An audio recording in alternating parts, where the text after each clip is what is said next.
Okay, puppy. All right, we're down here with Clover for our final week 3 video recap. Hey, mamas, you got that toy? What do you got? What do you got? Where are you going? So just like last week, we're gonna maybe review some of the stuff that we've done in the previous weeks. I'm gonna show you the new things that we've added for this week. Good girl, Clover. Give me that toy. Where are you going with it? Just starting with a little bit of play with our flirt pole.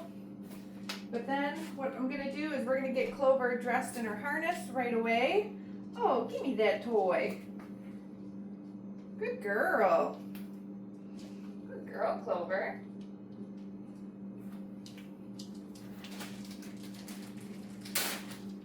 Let's make a little trade for the toy.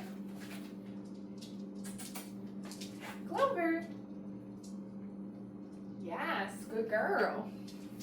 And we're gonna get started. So I think we've got the extra small harness for Clover. Here it is. And you'll see that I've already got a leash attached to the harness. What'd you do? You knocked that paper down. Come here.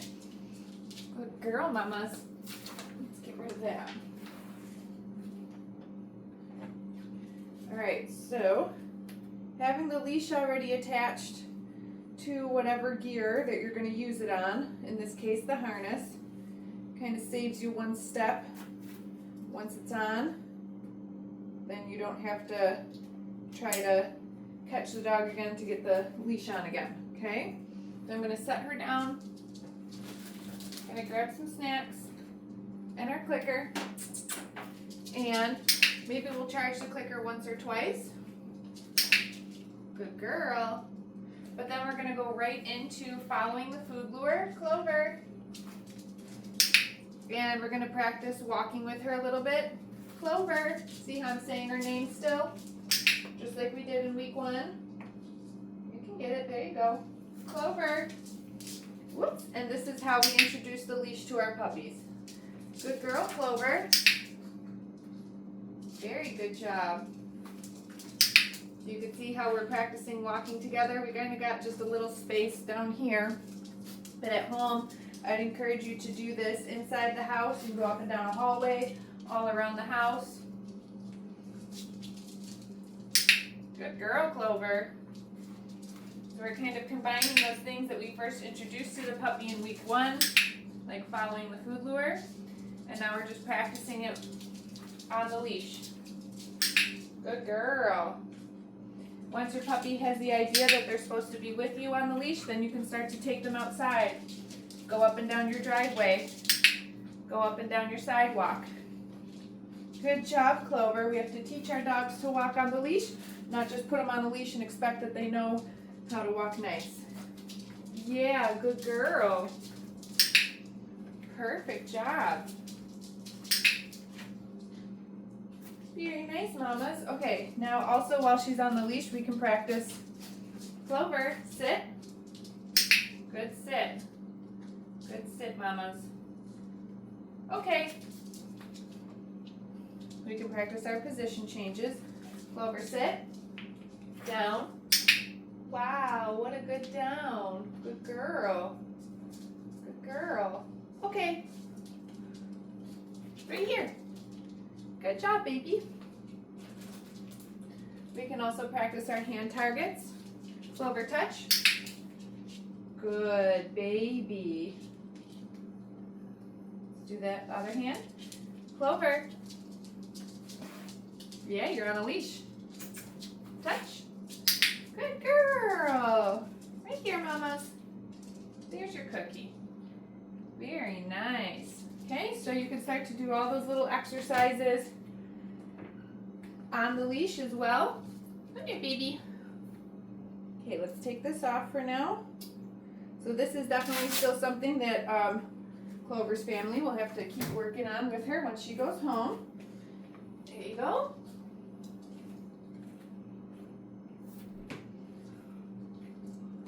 We did her harness, her leash, some sits, downs, and hand targets. Good baby. Give me that toy. Give me that toy. And then the second here, we'll do her mat.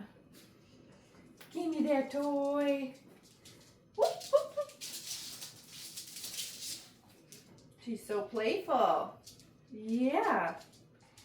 Go baby. Okay, let's make a trade to get this toy back again. Oh my goodness, you crazy lady. Drop it. Good girl. Put that away for a second. Okay, now we're going to pull out our mat. Don't knock the gate over. Good girl. Yeah, where's your mat? Good puppy. So the puppies are really understanding now that we want them to come to the mat. I'm just going to help her find that down position. I'm going to stay kind of close. I'm going to work on duration. Okay, and then release her off. Do the same. Good girl.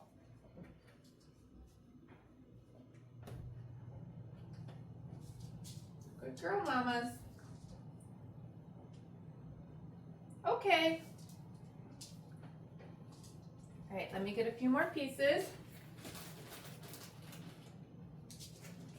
Clover, where's your mat? Good.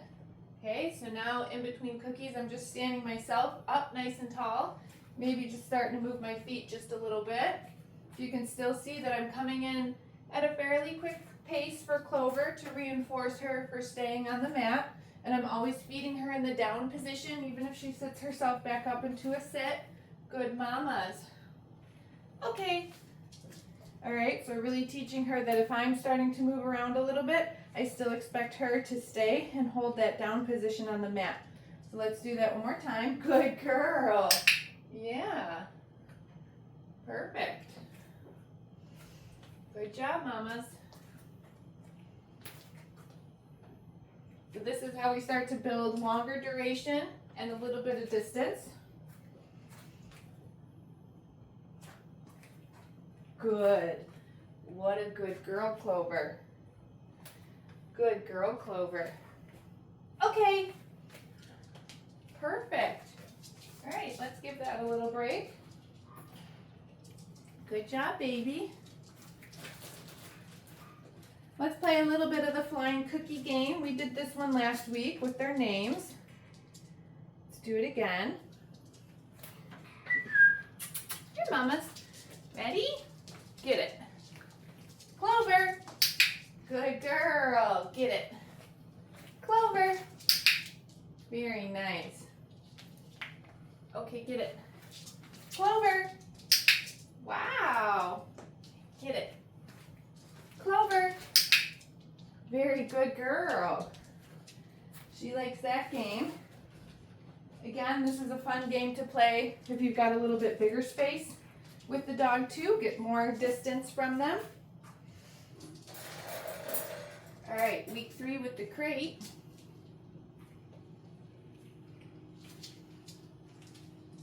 Here, mamas. Kennel. Good girl. So this week, same as last, click and feed for coming in. But then I'm going to add closing the door. Good girl. And you can feed through the crate or you can drop it in there. I'm going to open the door back up and I don't want her to rush out, so I'm going to feed her 1 or 2 more until I say, okay, then she's allowed to come out. Good girl, Clover Kennel. What a perfect little baby. Close that door. Feed her a couple for being in with the door closed. Very nice, mamas. Open it up. Oh, but I don't want her to leave yet, so I'm going to show her that I've still got more. Yeah, there we go. And then when I say, okay, and she can come out. Want to do one more? Kennel. And this really, see how this exercise really builds a dog who loves their kennel. Good girl. Good job, baby.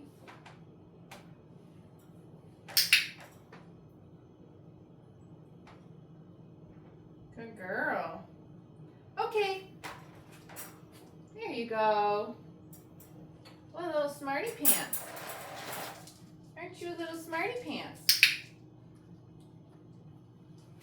Yeah. Hey, get your cheesy. Good girl. You want to play a little bit again? Where's your toy? There it is. Good girl.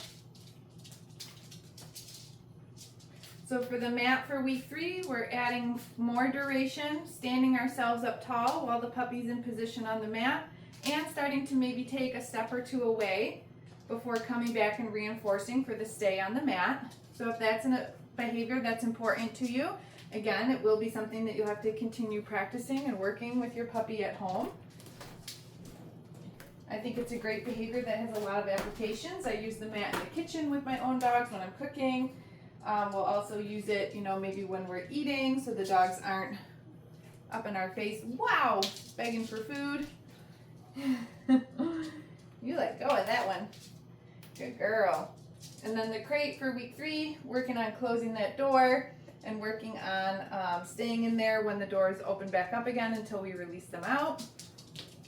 So again, practicing that exercise about daily, just a few reps, just like that. But if you do it like once a day, just really helps to create the crate to be a good space for the dog. Good girl, mamas. Okay, when I want to get something back from the dog, I always make a trade. So we're teaching the dog to drop. We're not just taking it away from them.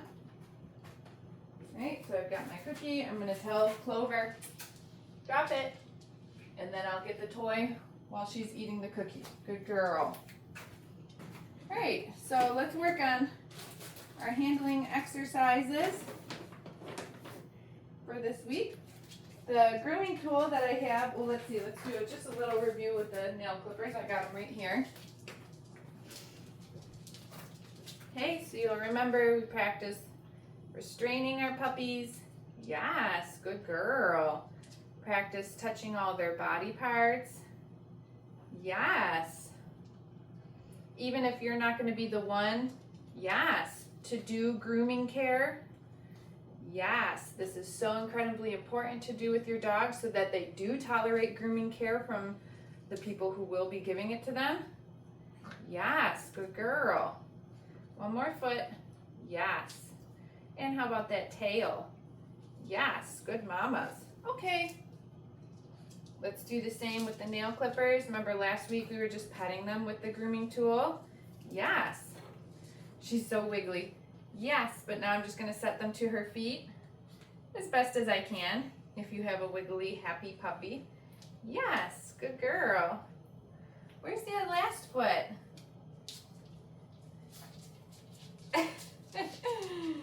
You love food, huh? Yes, good girl. Okay. All right, so new for this week, we introduced the dogs to the sound of a noisy grooming tool. So I have clipper blades here. There's not actually a blade on here, so we're not going to give the dog a funny haircut. All I'm going to do is turn this on. She might want to check them out. And while they're on, I'm just going to drop a couple of cookies. You're so silly on these slippery floors, Mama. Want that last piece? Good girl. Then I'm going to turn them off for a few seconds, like 15 to 30 seconds. Sometimes the dog might want to go over and check them out at this point too because they're not making as much noise. But I only want the food to happen after I turn them on again. So it's been a little bit, so we're going to turn it back on again. What is that? And I'm just going to drop a couple cookies again. This exercise is just about exposing our puppies to a different sound, so socializing them with sounds. Especially for these Cavapoo puppies, they're going to need a lifetime of grooming care, so I'm using the clipper blades for today's exercise, but you can do this with any type of sound. You could play something on YouTube like the sound of a thunderstorm or something and do the same thing. Do you want to do that one more time? Yeah. So this exercise isn't necessarily about actually trying to groom her, but more about just making sure that she's comfortable and has had exposure and socialization to the sound of the grooming tools and equipment before she actually has to experience a full groom. Right? Yeah, that's a good girl. All right, I think that's everything. Clover was a fantastic little puppy. She did excellent. She has really good food and toy drive, and she's gonna do very well in her new home.